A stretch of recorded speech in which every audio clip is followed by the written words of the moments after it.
This video is meant for your entertainment value. It contains a lot of dumb ideas, so please do not try this at home or anywhere else. What's up, everybody? Today's episode begins with a question for scientific inquiry. Since we're all on lockdown anyway and we can't eat out, does it matter what food you eat the day before a long run? Runners often rely on carb loading, but what if you take it to extremes? What if we completely overdo sugar and calorie intake and try to eat 100 Oreos the day before a race? How will my running ability be affected? To run any good experiment, we need to have a control.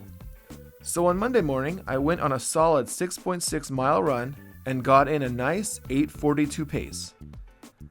I ate about 1,800 calories the day before, mostly from a low-carb diet, and that morning I ate a light snack. So after that run, I rewarded myself with a massive 5-pound pizza, full of fats, carbs, and protein. It had to be nearly 8,000 calories and hundreds of grams of carbohydrates. The next day, on Tuesday, I went for another run to see how the pizza would impact me.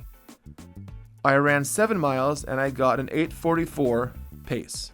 It was a longer run with a slightly slower pace, but I felt like I had much more energy thanks to the store of carbs in my body.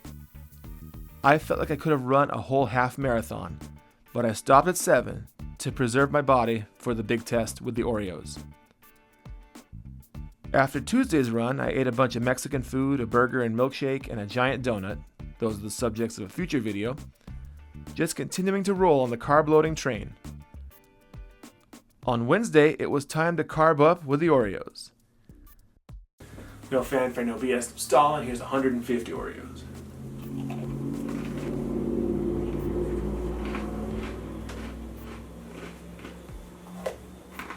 Eating 100 Oreos goes about as well as you might think. They taste lovely at first, but less and less delicious the deeper you go. That's pretty much the law of diminishing returns at work. The pleasure factor drops with each cookie until you have to actively work to stuff those suckers in. 100 Oreos works out to about 7,000 calories and 1,000 grams of carbohydrates. That's probably a lot more than anyone would consider eating even for a full marathon. But that's a whole lot of fat, not much protein, and it's all processed. How will it affect my running game? Leave your thoughts, your hypothesis if you will, in the comments section below, and we'll see what happens.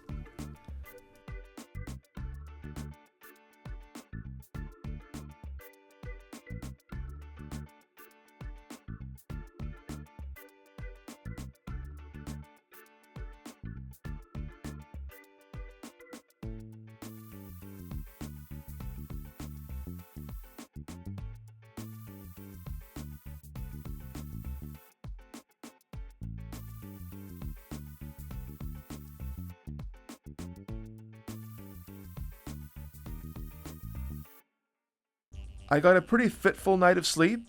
Turns out it's pretty hard to sleep when you have 100 Oreos in your gut. And I was raring to go that Thursday morning. I hit the park and I struggled to get to 7 miles. At several points I felt pretty heavy and slow, and I had moments where I had severe acid reflux and just stomach pain and just body soreness mid-run. Nevertheless, I pushed myself for the sake of science and I got to 7 miles. With a considerably slower pace of 9 minutes and 39 seconds per mile. That's nearly a whole minute per mile slower than I did off the pizza or off my more usual low-carb diet. I felt completely drained afterwards as well. I just wanted it to be over. From mile 1 to mile 7, I just wanted it to end. I wanted to go home and go to sleep. Clearly, eating 100 Oreos before a big race or a big run is a terrible idea. That's way too much sugar and way too much food in general, and it led to a pretty awful run. The numbers don't show how awful I really felt while the run was going on, or how bad my sleep was that night. I think I woke up 3 or 4 times in the middle of the night, and it wasn't easy to fall back asleep. I also suffered about a day and a half of diarrhea. TMI, but important to note. My best running efforts that week came off of my control day, but the pizza made a much better race fuel than the Oreos did. That might seem obvious after the fact, but I thought this would make a pretty fun subject for a video. I'm not sure if any runner or competitive eater ever thought to try an experiment like this before. Hopefully you got a laugh off of my brand of freak eating science. And maybe, just maybe, it took your mind off the whole quarantine situation for a bit. Smash that like button if you enjoyed the video, and I'll see you all in the next one. Remember to subscribe to my channel so you never miss a new food video. And I got a few ones coming up. So till next time, stay in school, don't do drugs, and eat like a freak.